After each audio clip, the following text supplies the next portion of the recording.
Francis remained where the vision had left him. Not standing. Not kneeling. Suspended, between what he had believed and what he was now beginning to understand. The silence did not hurry him. It waited. "Lord," Francis said at last, his voice quieter than before, "how does a soul know whether silence is mercy, or absence?" The stillness deepened. Then the voice returned, not from above, not from around him, but with a clarity that felt unmistakably close. "When prayer is unanswered," it said, "the soul is being asked a question." Francis frowned. "A question?" "Yes." The space around him shifted. He saw again the people praying, some receiving immediate answers, others waiting in anguish. But now he noticed something he had missed before. Those whose prayers were answered quickly stopped asking why. They thanked God, yes. They rejoiced.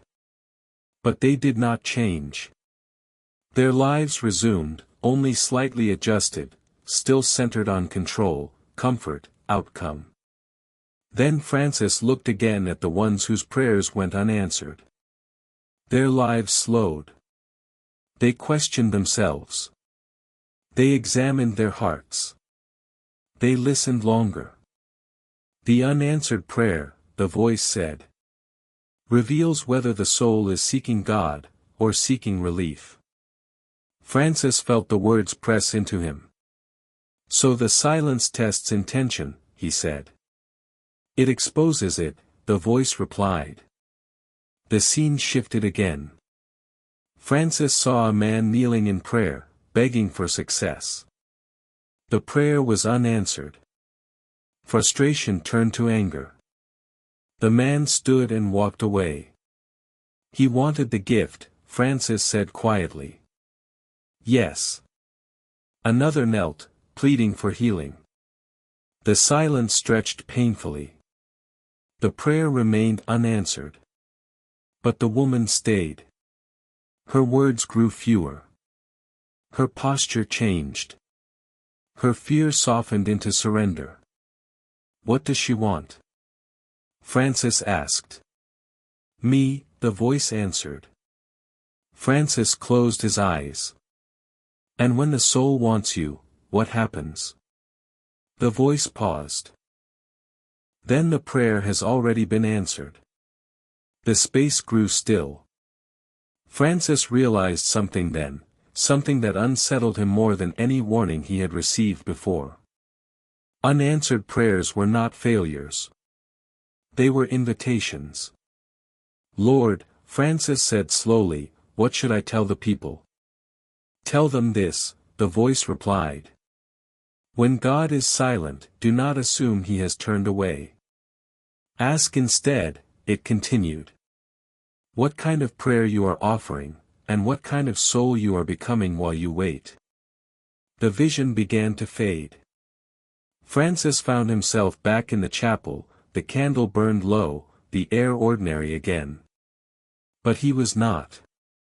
From that night on, Francis no longer rushed to explain silence away. When people came to him angry at God, he did not correct them. He listened. When they came broken, he did not promise answers. He invited them to remain.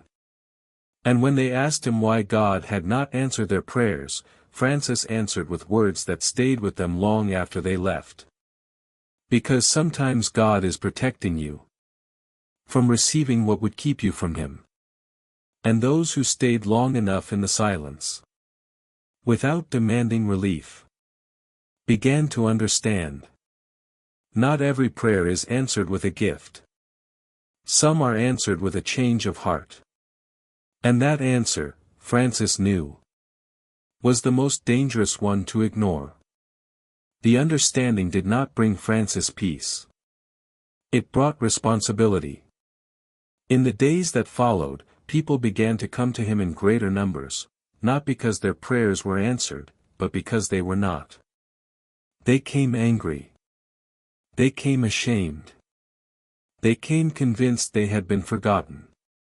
Francis listened. He noticed something new now. Those who spoke the longest often waited the least. They filled the silence with explanations, with defenses, with reasons God should have answered them by now. When Francis did not respond immediately, some grew uncomfortable. Some offended. A few stayed. One evening, a young man came to him long after the others had gone. His hands shook as he spoke.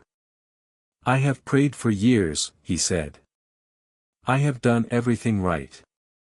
And God remains silent." Francis said nothing. The silence stretched. The young man's voice softened. "If he would just answer, I would finally know what to do." Francis looked at him then. "What if the silence," he asked gently, "is meant to show you who you are when no direction is given?" The young man frowned. "That feels cruel." Francis nodded. "It feels that way because we mistake direction for presence." The young man did not respond.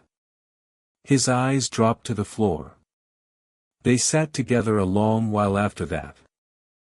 And in that quiet, something shifted, not around them, but within the young man himself. His shoulders loosened. His breathing slowed. "I don't feel abandoned," he said finally. "Just, exposed." Francis recognized the moment. "That," he said softly, "is the prayer changing." Not all reacted this way. Some left angrily, convinced Francis was defending God's absence. Others returned again and again, desperate for a reason the silence would end. Francis never promised them answers. He promised them honesty. "There will come a moment," he told them, "when God's silence will feel unbearable. That is not the moment to walk away. That is the moment the prayer has finally reached you." One night, Francis himself knelt alone, exhausted by the weight of others' questions. For the first time, he felt the temptation to ask for clarity again. But he stopped. He remembered what he had seen. He remembered how quickly answered prayers could harden into habits, and how slowly unanswered ones could soften into surrender. So instead of asking, he remained. And in that remaining, Francis understood the final truth. God does not answer every prayer with a voice. Because voices can be ignored. Silence cannot. It lingers. It presses.